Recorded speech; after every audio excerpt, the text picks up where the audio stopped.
यहाँ चाहिँ वास्तु मिलाउने, वास्तु चेक गर्ने काम भइरहेको छ यो बिल्डिङको।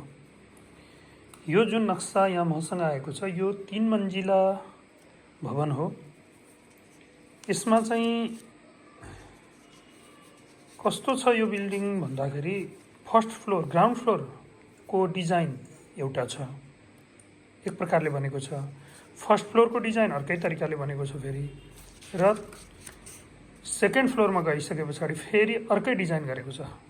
त्यसमा चाहिँ कहाँको चिज कहाँ पुर्याएको छ यस्तो प्रकारले बनेको छ।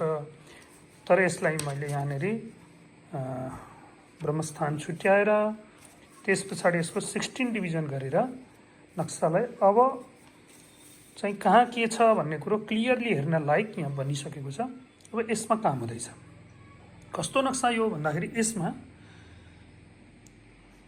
एनएनी सानो छ, थोरै छ, एनी बिल्कुल कम छ, अनि इएनी पनि कम छ, इस्ट कम छ, यो प्रकारको नक्सा छ।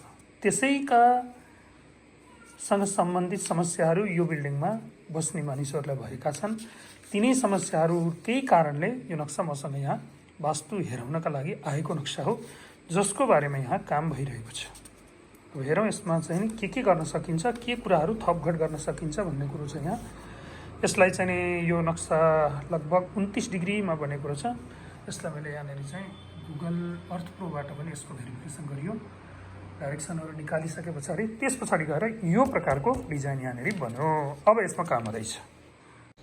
यहाँहरूका पनि वास्तुसँग सम्बन्धित घरको होस्, अफिसको, फ्याक्ट्रीको, दोकानको, जहाँसुकैको पनि वास्तुसँग सम्बन्धित कुनै पनि जिज्ञासा छन् भने, अथवा घरको वास्तु, अफिसको वास्तु चेक गराउनेहरूले चाहनुहुन्छ भने दिएको वाट्सएप नम्बरमा सम्पर्क गर्न सक्नुहुनेछ।